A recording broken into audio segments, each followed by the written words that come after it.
Hello दोस्तों, SS मंत्रा YouTube channel में आप सभी का स्वागत है। हाँ, सभी विद्यार्थियों का आज की इस विशेष चर्चा में स्वागत है। आज की इस क्लास में हम एक बहुत ही महत्वपूर्ण और गहन विश्लेषण करने जा रहे हैं। हमारा आज का जो विषय है वो है यूपी डीएलएड रिजल्ट 2026। बिल्कुल। और विशेष रूप से जो फर्स्ट और थर्ड सेमेस्टर के आने वाले अपडेट्स हैं, उन पर हम आज फोकस करेंगे। सही कहा। तो हमारा मिशन आज बिल्कुल स्पष्ट है दोस्तों। आप सभी छात्रों को वर्तमान स्थिति, बैकएंड रिपोर्ट और आगे की जो रणनीतियां हैं उनकी बिल्कुल स्पष्ट और प्रामाणिक जानकारी देना। हाँ, एग्जैक्टली। ये वही जानकारी है जो एसएस मंत्रा के मंच पर साझा की जा रही है। हम यहाँ किसी हवाई अफवाह पर नहीं बल्कि ठोस तथ्यों पर बात करेंगे, समझेंगे कि आखिर मुद्दा अटका कहाँ है। देखिए, ये क्लास सभी छात्रों के लिए बेहद महत्वपूर्ण होने वाली है। इस गहन विश्लेषण को अंत तक सुनना इसलिए जरूरी है क्योंकि हम यहाँ सिर्फ ऊपरी बातें नहीं करने वाले हैं। जी, जैसा कि शिवांश मिश्रा सर ने अपनी लेटेस्ट रिपोर्ट में स्पष्ट किया है, हम आप स्टेप बाय स्टेप तथ्यों का विश्लेषण करेंगे आज। मतलब हम पर्दे के पीछे जाएंगे, जो विभाग का डेटाबेस है और सर्वर लेवल है वहाँ आखिर चल क्या रहा है ये समझेंगे। वही सबसे जरूरी है। ये जानकारी आपको आने वाले कुछ घंटों की हर स्थिति के लिए, चाहे वो सकारात्मक हो या नकारात्मक, पूरी तरह से तैयार कर देगी। तो चलिए इस डीप डाइव की शुरुआत करते हैं। सबसे पहली और बड़ी खबर जो लगातार निकल कर आ रही है वो यूपी डीएलएड के फर्स्ट और थर्ड सेमेस्टर के रिजल्ट की टाइमिंग को लेकर है। हाँ, और ये कोई आम इंतजार तो रहा नहीं है विद्यार्थियों के लिए। बिल्कुल नहीं। अगर हम कैलेंडर की तरफ देखें तो 3 नवंबर को परीक्षाएं समाप्त हुई थीं। एक विद्यार्थी के लिए परीक्षा खत्म होने के बाद का समय आशाओं और आशंकाओं से भरा होता है। सही बात है। 3 नवंबर से लेकर अब तक पूरे 4 महीने बीत चुके हैं। मौसम बदल गए, लेकिन रिजल्ट का स्टेटस वहीं का वहीं रहा। एक छात्र के तौर पर इतना लंबा इंतजार मानसिक रूप से थका देने वाला होता है। ये इंतजार सच में छात्रों के धैर्य की सच्ची परीक्षा रहा है। देखिए, 4 महीने किसी भी एकेडमिक कैलेंडर में एक बहुत बड़ा समय होता है। बहुत बड़ा। हर दिन विद्यार्थी इस उम्मीद में पोर्टल चेक करते हैं कि शायद आज कोई खबर आए। अगर हम इसको ध्यान से समझें, जैसा कि शिवांश मिश्रा सर ने बार बार इस बात को पॉइंट आउट किया है कि पीएनपी यानी परीक्षा नियामक प्राधिकारी की तरफ से जो लापरवाही और ढीलापन पिछले कुछ महीनों में देखा गया है, उसने छात्रों का फ्रस्ट्रेशन ही बढ़ाया है। बिल्कुल। लेकिन वर्तमान स्थिति ये है कि अब हर हाल में परिणाम का समय आ गया है। सूत्रों के अनुसार अब प्रक्रिया अपने बिल्कुल अंतिम चरण पर है। लेकिन यहाँ एक डाउट आता है। जब हम कहते हैं कि प्रक्रिया अंतिम चरण पर है तो इसका प्रैक्टिकली क्या मतलब है? जी, जो जानकारी सामने आई है कि पीएनपी नोटिस कभी भी जारी हो सकता है और रिजल्ट आज शाम या अगले 3 से 4 घंटों में आ सकता है। ये कितना ठोस है? एक छात्र के रूप में इस संभावना और एक आधिकारिक नोटिस के बीच का अंतर समझना बहुत जरूरी हो जाता है। इसको एक क्लास लेक्चर की तरह समझिए दोस्तों। टेक्निकल और एडमिनिस्ट्रेटिव प्रोसेस में फर्क होता है। संभावना का अर्थ है कि विभाग के अंदर की सभी तकनीकी प्रक्रियाएं पूरी हो चुकी हैं, जैसे डेटा एंट्री और कंपाइलेशन वगैरह। हाँ, डेटा एंट्री, कंपाइलेशन और सर्वर अपलोड, ये सब पूरा हो चुका है। फाइलें आगे बढ़ चुकी हैं और किसी भी क्षण पब्लिक अनाउंसमेंट हो सकती है। और आधिकारिक नोटिस? दूसरी तरफ आधिकारिक नोटिस एक ऑफिशियल डॉक्यूमेंट होता है। ये एक प्रमाणिक दस्तावेज है जिस पर सचिव के हस्ताक्षर होते हैं, जो इस बात पर मोहर लगाता है कि लिंक पब्लिक के लिए किस समय लाइव होगी। यहाँ मैं शिवांश मिश्रा सर के उस वार्निंग को रिकॉल करना चाहूंगी जहां उन्होंने कहा था कि हमें इन 3-4 घंटों की संभावना को ध्यान में रखते हुए पूरी तरह से सतर्क रहना है, क्योंकि नोटिस किसी भी वक्त पीएनपी की तरफ से फ्लैश हो सकता है। Exactly. Okay, let's unpack this. क्योंकि एक सवाल जो इस वक्त हर किसी के मन में गूंज रहा है वो उस बैकएंड प्रोसेस के बारे में है। हाँ, वही सबसे बड़ा कंफ्यूजन है। अगर बैकएंड में सभी तकनीकी प्रक्रियाएं सच में पूरी हो चुकी हैं तो फिर ये डिले किस बात का है? सिस्टम के पीछे आखिर चल क्या रहा है जिसने इस पूरी प्रक्रिया को 4 महीने लंबा खींच दिया? चलिए इसको एक क्रमबद्ध स्टेप बाय स्टेप तरीके से समझते हैं ताकि कोई कंफ्यूजन ना रहे। शिवांश मिश्रा सर ने जो बैकएंड स्टेटस रिपोर्ट छात्रों के साथ साझा की है, इस रिपोर्ट में 3 मेन बातें हैं। ठीक है, पहली बात क्या है? पहला स्टेप है कॉपियों की चेकिंग। ध्यान दीजिए, हम यहाँ हजारों विद्यार्थियों की लाखों कॉपियों की बात कर रहे हैं। हाँ, हर छात्र के मल्टीपल सब्जेक्ट्स होते हैं। बिल्कुल। इन कॉपियों को विभिन्न मूल्यांकन केंद्रों पर भेजना, उनकी चेकिंग करवाना और फिर उनके मार्क्स को वापस हेडक्वार्टर तक लाना एक लंबा प्रोसेस है। खैर, रिपोर्ट के अनुसार ये लंबा काम 100% पूरा हो चुका है। राइट। लाखों कॉपियां मैनुअल तरीके से चेक होती हैं तो उसमें समय लगता ही है, लेकिन सिर्फ थ्योरी मार्क्स तो रिजल्ट नहीं बनाते ना। सही पकड़ा आपने। प्रैक्टिकल और इंटरनल मार्क्स का क्या रोल रहा है इस पूरे डिले में? वही हमारा दूसरा अहम स्टेप है, प्रैक्टिकल मार्क्स। आप जानते हैं कि यूपी डीएलएड में इंटरनल और प्रैक्टिकल मार्क्स का बहुत बड़ा वेटेज होता है। ये मार्क्स अलग अलग डायट्स और प्राइवेट कॉलेजेस द्वारा भेजे जाते हैं। कई बार कॉलेजेस मार्क्स भेजने में देरी करते हैं या डेटा में गड़बड़ी होती है, जिसे सुधारने में और वक्त लगता है। तो अभी उनका स्टेटस क्या है? अभी की ताज़ा स्थिति ये है कि ये सभी मार्क्स भी सिस्टम में चढ़ाए जा चुके हैं, यानी पोर्टल पर कंप्लीटली अपलोड किए जा चुके हैं। चलिए, तो अच्छी खबर है। और तीसरा स्टेप है इन दोनों आंकड़ों, थ्योरी और प्रैक्टिकल, को मिलाकर मार्कशीट्स जनरेट करना। टेक्निकल रूप से परिणाम पूरी तरह कंपाइल होकर सर्वर पर रखा जा चुका है। तो इसका मतलब सर्वर पर सारा डेटा मौजूद है, हर एक छात्र की मार्कशीट डिजिटल फॉर्मेट में जनरेट हो चुकी है। जी बिल्कुल। अगर सब कुछ इतना ही रेडी है तो फिर ये लिंक पब्लिक क्यों नहीं हो रही है? जब सब रेडी है तो एक बटन दबाने में इतना समय क्यों लग रहा है? यहाँ आकर तकनीकी प्रक्रिया और पब्लिक प्रक्रिया में एक फासला आ जाता है।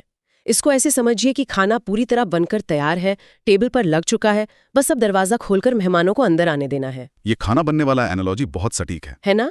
पीएनपी इस वक्त सिर्फ सिक्योरिटी चेक कर रहा है कि दरवाजा खुलते ही भीड़ से कोई नुकसान ना हो। रिजल्ट पोर्टल पर तैयार है, लेकिन उसको दुनिया के सामने पब्लिश करने के लिए सिर्फ और सिर्फ एक आधिकारिक नोटिस का इंतजार बचा है। मतलब टेस्टिंग चल रही है बैकएंड में? हाँ, पीएनबी की वेबसाइट का जो लिंक है उसे पब्लिक के लिए एक्टिव करने की तकनीकी टेस्टिंग चल रही है।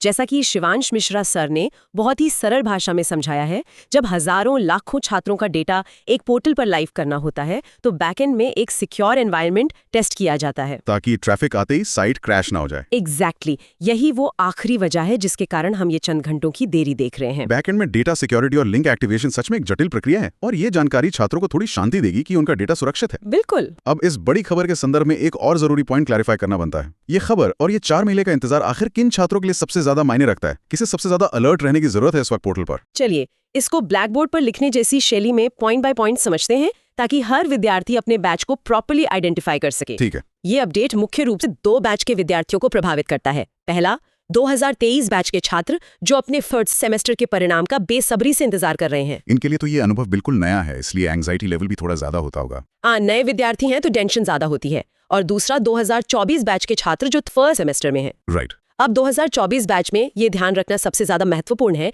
कि इसमें फ्रेश पेपर्स देने वाले विद्यार्थी और बैक पेपर्स देने वाले विद्यार्थी दोनों ही शामिल हैं। इस बात पर थोड़ा और फोकस करते हैं। फ्रेश पेपर देना और बैक पेपर देने में जमीन आसमान का अंतर होता है। बिल्कुल होता है। एक छात्र जिसकी किसी पिछले सब्जेक्ट में बैक आई हो, उसके लिए ये 4 महीने का इंतजार और भी ज्यादा एक्सक्रूशिएटिंग होता है, क्योंकि उसकी आगे की पढ़ाई, उसका पूरा डिग्री का मोमेंटम उस एक रिजल्ट पर अटका होता है।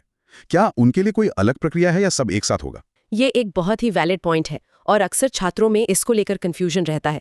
लेकिन शिवांश मिश्रा सर ने इस मुद्दे पर बार बार आगाह किया है कि सेमेस्टर और बैक पेपर दोनों के छात्रों को इस समय पूरी तरह से एक्टिव रहना चाहिए। मतलब दोनों के लिए प्रोसेस सेम ही है? हाँ, किसी को भी ये गलतफहमी नहीं होनी चाहिए कि ये अपडेट सिर्फ रेगुलर सेमेस्टर वालों के लिए है। चाहे आप फ्रेश पेपर दे रहे हो या बैक क्लियर करने की कोशिश कर रहे हो, दोनों श्रेणियों के विद्यार्थियों का परिणाम एक ही प्रक्रिया और एक ही ऑफिशियल लिंक के माध्यम से जारी किया जाएगा। तो दोनों को बराबर रूप से सतर्क रहना है? जी, दोनों को। Here's where it gets really interesting दोस्तों। अब जब हमें पता है कि रिजल्ट बिल्कुल दरवाजे पर दस्तक दे रहा है और ये भी साफ हो गया है कि किन किन बैचेस और कैटेगरीज को इसका इंतजार करना है, तो सवाल उठता है एक्शन प्लान का। सही बात है। छात्रों को अभी इसी वक्त तुरंत क्या कदम उठाने चाहिए? हमने अक्सर देखा है कि रिजल्ट अनाउंस होते ही एक अजीब सी अफरा तफरी मच जाती है। इस पैनिक से बचने के लिए क्या तैयारी करनी चाहिए? तैयारी पहले से होनी चाहिए, ना कि आखिरी मिनट पर। सबसे पहला और सबसे बेसिक काम जो हर विद्यार्थी को इस क्लास को सुनते ही तुरंत करना है, वो ये है कि अपना एडमिट कार्ड ढूंढकर अपने पास सुरक्षित रख लें। हाँ, क्योंकि रिजल्ट चेक करने के लिए आपको अपना रोल नंबर आवश्यक रूप से चाहिए होगा, और वो उस एडमिट कार्ड पर दर्ज होता है। बिल्कुल। दोस्तों, मैं इस बात पर थोड़ा और जोर देना चाहूंगा। ये एक ऐसी गलती है जो लगभग 90% छात्र करते हैं। परीक्षा 3 नवंबर को खत्म हुई थी। इन 4 महीनों में वो एडमिट कार्ड कहीं किताबों के बीच, किसी पुराने बैग में या किसी फोल्डर के आखिरी पन्ने पर दब गया होगा। हाँ, याद ही नहीं रहता कहाँ रखा है। वही ना, जब अचानक से दोस्तों के मैसेज आते हैं कि भाई लिंक एक्टिव हो गई, तब लोग घबराहट में अपना रोल नंबर ढूंढने लगते हैं। तो कृपया उसे भी निकालकर अपने फोन के कवर में या टेबल पर रख लें। ये बहुत जरूरी टिप है। दूसरी सबसे बड़ी समस्या जो रिजल्ट वाले दिन आती है, वो है वेबसाइट का क्रैश होना। इस ट्रैफिक वार्निंग के बारे में क्या डिटेल्स है? एग्जैक्टली। और यहीं पर शिवांश मिश्रा सर की चेतावनी और उनका पिछले सालों का अनुभव सबसे ज्यादा काम आता है।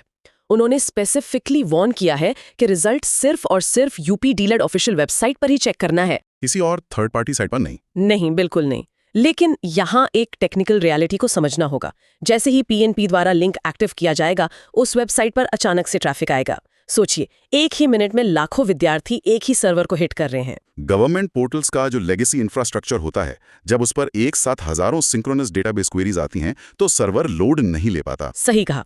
ऐसे में सर्वर का स्लो होना, 504 गेटवे टाइम आउट आना या पेज लोड ना होना बहुत स्वाभाविक है। तो प्रैक्टिकली ऐसे में एक विद्यार्थी को क्या करना चाहिए? बार बार क्लिक करते रहना चाहिए या रुकना चाहिए? सभी विद्यार्थियों को पहले से मेंटली तैयार रहना चाहिए कि पहले आधे घंटे में लिंक खुलना मुश्किल हो सकता है। बार बार रिफ्रेश करने से बेहतर है कि थोड़ा धैर्य रखें। ऑफिशियल वेबसाइट को अपने ब्राउजर में बुकमार्क कर लें और पैनिक ना करें। अगर साइट क्रैश होती भी है तो वो रिस्टोर हो जाएगी। हाँ, वो कुछ समय में IT टीम द्वारा वापस रिस्टोर कर दी जाती है। ये एक सामान्य प्रक्रिया है जो लगभग हर बड़े एग्जाम के रिजल्ट के दिन होती है। So what does this all mean? हमने पूरी स्थिति का विश्लेषण किया, हमने जाना कि 4 महीने क्यों लगे। जी, हमने बैकएंड के तीनों steps, copy checking, practical marks और कॉम्पिलेशन को समझा। हमने टारगेट बैचेस क्लियर किए और एडमिट कार्ड से लेकर सर्वर क्रैश तक की तैयारी कर ली। लेकिन एक रियलिस्टिक क्लास में हमें हर सिनेरियो के लिए तैयार रहना चाहिए। बिल्कुल। एक सिचुएशन ये भी तो हो सकती है कि अगर आज रात तक लिंक एक्टिव नहीं हुई तो, अगर किसी वजह से टेस्टिंग फेल हो गई या ऑफिशियल नोटिस आने में 1 और दिन की देरी हो गई, तो हमारा कंटिजेंसी प्लान यानी प्लान भी क्या होना चाहिए? ये सोचना भी जरूरी है। हमने इतने महीने इंतजार किया है, क्या 1 और दिन छात्रों के पेशेंस को तोड़ नहीं देगा? इस मुद्दे पर हमें एक शांत और तार्किक अप्रोच रखनी होगी। छात्रों का पेशेंस टूटना लाजमी है, लेकिन यहाँ पैनिक करना सोल्यूशन नहीं है। जैसा कि शिवांश मिश्रा सर ने अपने कंटिजेंसी प्लान में बहुत ही स्पष्ट शब्दों में निर्देशित किया है, अगर आज रात तक लिंक किसी टेक्निकल ग्लिच की वजह से लाइव नहीं होती है, तो छात्रों को रात भर जागकर अपनी नींद खराब करने या लगातार टेंशन लेने की बिल्कुल आवश्यकता नहीं है। रात भर पोर्टल रिफ्रेश करने का कोई फायदा नहीं है? बिल्कुल नहीं। अगर रात तक अपडेट नहीं मिलता तो डिवाइस बंद करें और कल सुबह तक का इंतजार करें। SS मंत्रा की पूरी टीम बैकएंड से लगातार हर आखिरी अपडेट पर नजर रखे हुए है और पल पल की मूवमेंट ट्रैक कर रही हैं। लेकिन 4 महीने छोटे नहीं होते।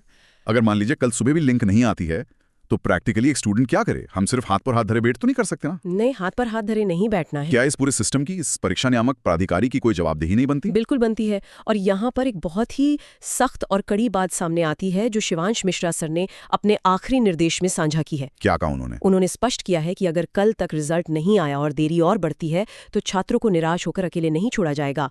आगे की कार्रवाई यानी नेक्स्ट स्टेप्स की पूरी रणनीति तुरंत आप सभी के साथ जी, ये वाकया सिर्फ गुस्सा नहीं है, बल्कि ये छात्रों के अधिकारों और सिस्टम की जवाबदेही की मांग करता है। एक विद्यार्थी अपने भविष्य को लेकर इस तरह आधार में नहीं लटकाया जा सकता। उनका समय और उनका मानसिक स्वास्थ्य दोनों कीमती हैं। PNP को जवाब देना होगा। ये एक ऐसी स्टेटमेंट है जो दर्शाती है कि विद्यार्थी इस प्रोसेस में हेल्पलेस नहीं है। जवाबदेही तय होनी ही चाहिए।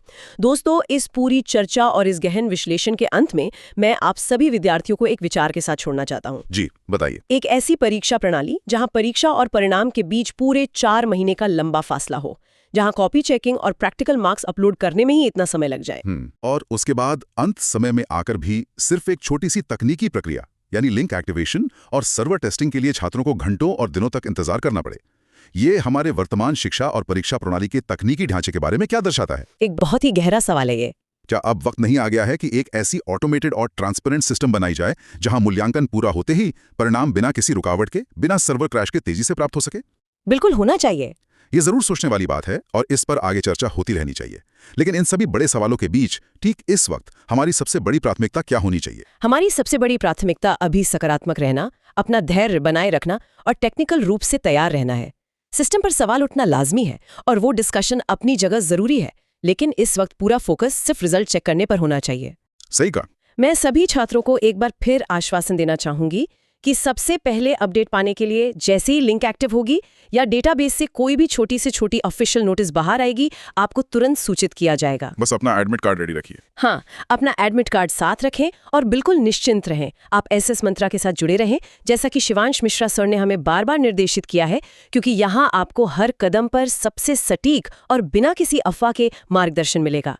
हमें पूरी उम्मीद है कि आने वाले घंटे आप सभी के लिए अच्छी खबर लेकर आएंगे। दोस्तों, अगर आपको ये क्लास पसंद आई हो तो SS मंत्रा चैनल को सब्सक्राइब करें, वीडियो को लाइक करें और बेल आइकॉन दबाना ना भूलें। धन्यवाद।